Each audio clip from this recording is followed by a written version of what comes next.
तो मतलब ये मैं बात है। ये पूछ रहा था कि ये सब जितने भी स्पिरिचुअल गुरु हैं, या फिर जो आप संदीप महेश्वरी पर भी सर एक वीडियो लाए थे, हाँ। तो मतलब इन लोगों को कितना सुनना चाहिए और कितना इग्नोर करना चाहिए? नहीं, सुनने में कोई ऐसा इग्नोर करने की बात नहीं है। अगर किन्हीं के पास समय है और इन विषयों की जिज्ञासा है, उत्सुकता है, तो सुने, लेकिन उस उसको थोड़ा सा व्यवहारिक रखें। उस समझने को ऐसे कल्पना में ना चले जाए ना, उसको व्यवहारिक रखें कि भाई जी इस जी। इस पहले तो जीवन का क्या उद्देश्य है ये स्पष्ट हो। इनमें से ये एक भी आदमी स्पष्ट नहीं करता है ढंग से। मतलब गोल गोल दूसरा, खिचड़ी, मतलब हाँ, एक गोल गोल मतलब खिचड़ी वर्तुल में पकाते घूमते हैं। रहता है बात। हाँ, वर्तुल में घूमते रहता है। ओशो को भी जब कोई मैं फाइनल पढ़ता था, रिजल्ट नहीं।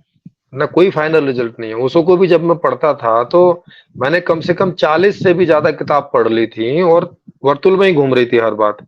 हर किताब में लगता था कि अंत तक कोई आंसर आ जाएगा, लेकिन पता चला कि अब दूसरी किताब पढ़ो, अब तीसरी पढ़ो, अब चौथी पढ़ो। सब वर्तुल में ही घूम रहा था, वही गोल गोल गोल गोल गोल। तो कुछ जहां भी से ऐसा शुरू निकल किए के वही नहीं आ आ गए। रहा था।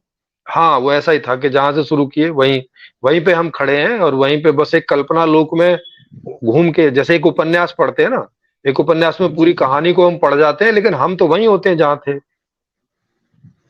उसका हमारे जीवन में तो एज सच कोई ज्ञान के रूप में तो कोई उदय नहीं होता है। हाँ, थोड़ा मजा जरूर आता है, जैसे कहानी पढ़ के आता है, जैसे फिल्म देख के आता है, वैसे ही ऐसी चीजें भी करके आ जाता है, ऐसी चीजें सुन के पढ़ के भी मजा आता है।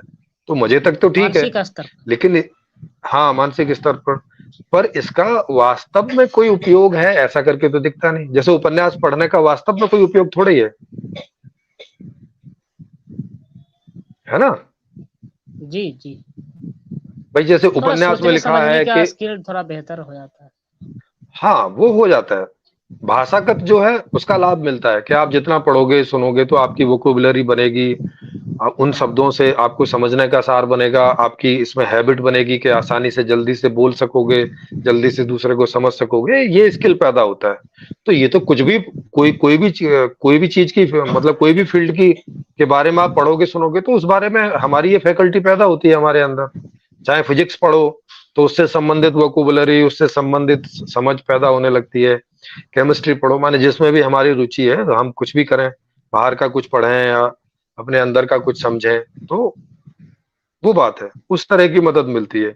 लेकिन उस तरह की मदद तो तब भी मिलेगी ना जब हम इसका जो व्यवहारिक, जो सही वाले ग्रंथ हैं या जो सही वाली बातें हैं उनका अध्ययन करें।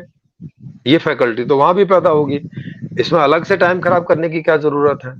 जैसे मैंने बहुत सारे उपन्यास पढ़े हैं, उपन्यास पढ़ने की वजह से, बहुत सारा साहित्य पढ़ने की वजह से, और आध्यात्मिक साहित्य भी पढ़ने की वजह से मेरी वोकेबुलरी अच्छी है। मेरा जो शब्दकोश है अध्यात्म का वो बहुत बढ़िया है, साहित्य का बहुत बढ़िया है। और क्योंकि साइंस का मैं स्टूडेंट रहा हूँ तो साइंस का भी मेरा शब्दकोश बहुत अच्छा है, इतिहास का, इनका, इन सब चीजों का शब्दकोश मेरा बहुत अच्छा है। तो शब्दकोश में मुझे लाभ मिला, और वो केवल आध्यात्मिक ग्रंथ पढ़ने से ही नहीं, जितने भी सारे ग्रंथ पढ़े सभी से मेरा शब्दकोश बढ़ा है, जिसकी वजह से मैं हर एक विषय की चीजें आसानी से समझ लेता हूँ और आसानी से समझा भी देता हूँ दूसरे को। ये फायदा उसका होता है। जी जी।